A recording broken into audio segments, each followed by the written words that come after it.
नमस्कार माझ्या भावी शिक्षकांना. आज तुम्हाला जेवढा आनंद होतोय, तेवढा आनंद मलाही होतोय.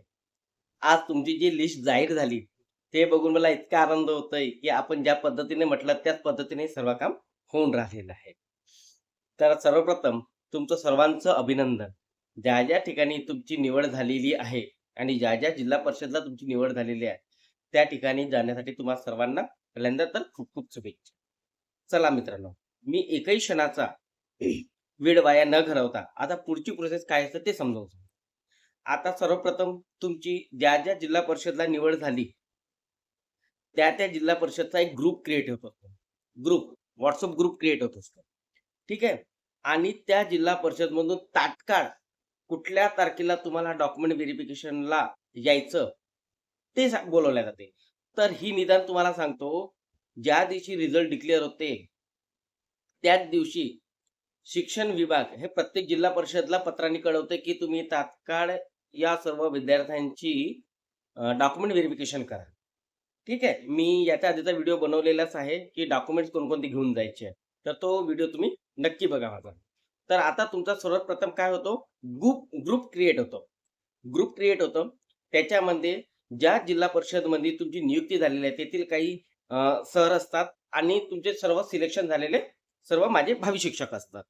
तर त्यामध्ये तुम्हाला कोणतेही इंडिव्हिज्युअल पत्र पाठवल्या जात नाही, की तुम्ही डॉक्युमेंट व्हेरिफिकेशनला या. फक्त तुम्हाला आला तर एक मेल येईल, नाहीतर त्या WhatsApp ग्रुपवरती सर्व चर्चा होत असते. तर लक्षात ठेवा, आता याच्यापुढे जो काही तुमच्याकडे नवीन ग्रुप येईल, तर त्याला तुम्ही जॉइन व्हायचं.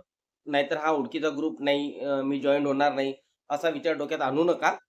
तुम्ही सर्वप्रथम तिथे जॉइन व्हा आणि तुमचे आता समजा एखाद्याचं अंतर लांब असेल 15 कोणाचं एखाद्याचं अंतर लांब असेल, एखाद्याचं 800 किलोमीटर असेल, कोणाचं 700 असेल, कोणाचं 500 असेल. तर अशा विद्यार्थ्यांनी तर खास करून एक काम करायला पाहिजे, की आपण पूर्वतयारीशी असायला पाहिजे.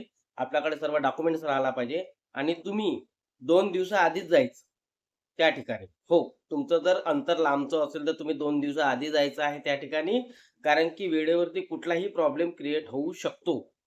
टेक्निकल बाबी येऊ शकतात, नैसर्गिक आपत्ती असते. त्याच्यामुळे तुम्ही या सर्व गोष्टीची पूर्वकल्पना घेऊनच 2 दिवसाआधी तिथे जायचं आहे. आता त्या गोष्टीमध्ये काय-काय असते. तुम्ही तिथे गेला, की तुमचा एक ग्रुप क्रिएट असतो. त्या ग्रुपमध्ये प्रत्येकजण मेसेज करतो, की कोण कुठून निघणार आहे, कोण सोबत येणार आहे, काय आहे. या सर्व गोष्टीची आपण बारकाईने करायचं आहे.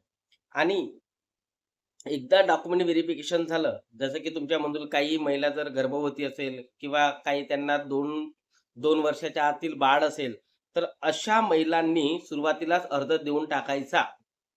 काय म्हणतो लक्षात आलं? अशा महिलांनी सुरुवातीलाच अर्ज देऊन टाकायचा, की आमच्याकडे छोटं बाळ आहे किंवा मी गर्भवती आहे, तर मला खूप आतमधली शाळा देऊ नये. ते फॉर्म तुम्ही देऊन टाका. कारण की डॉक्युमेंट व्हेरिफिकेशन झालं, की लगेच 7 दिवसामध्येच तुमचं समुपदेशन येऊ शकतं. म्हणजे आता मोजून फक्त तुमच्याकडे 15 ते 10च दिवस आहे. तर जे डॉक्युमेंट तुमच्याकडे उपलब्ध नसतील, ते सर्व डॉक्युमेंट्स काढून घ्यायचे आणि सर्व डॉक्युमेंटची ओरिजिनल प्रत, झेरॉक्स प्रत आणि एखादी डॉक्युमेंट जर नसेल, तर त्याच्यावर पर्यायी मार्ग म्हणून मी माझ्या व्हिडिओमध्ये सांगितलेलाच आहे. तो मार्ग अवलंबायचा आणि अशा पद्धतीनं आपण आपल्या डॉक्युमेंट व्हेरिफिकेशनसाठी तयार राहायचं.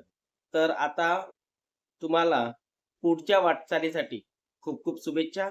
मी पुढचा व्हिडिओ घेऊनच येणार आहे लगेच, की ज्यामध्ये तुम्हाला शाळा कशी निवडायची, कोणत्या शाळेला पहिलं प्राधान्य द्यायचं, कोणत्या शाळेला प्राधान्य लगेच द्यायचं नाही, ज्याच्यामुळे तुम्ही एक्सेस होऊन परत तुमची ट्रान्सफर नाही व्हायला पाहिजे आणि समुपदेशनाची प्रोसेस कशी असते, समुपदेशनामध्ये तुम्हाला कशा पद्धतीने शाळा निवडण्यासाठी सांगितलं जातं. त्यानंतर तुमचं मेडिकल कसं होणार, तुमचं पोलिस व्हेरिफिकेशन कसं होणार, या सर्व बाबींची मी विस्तृत माहिती तुम्हाला माझ्या पुढच्या व्हिडिओमधून देणार आहे. तरी माझ्या या चॅनलला सबस्क्राईब करा आणि तुम्हाला जर माझा व्हिडिओ आवडला असेल तर नक्की लाईक आणि शेअर करा. धन्यवाद आणि परत एकदा खूप खूप शुभेच्छा.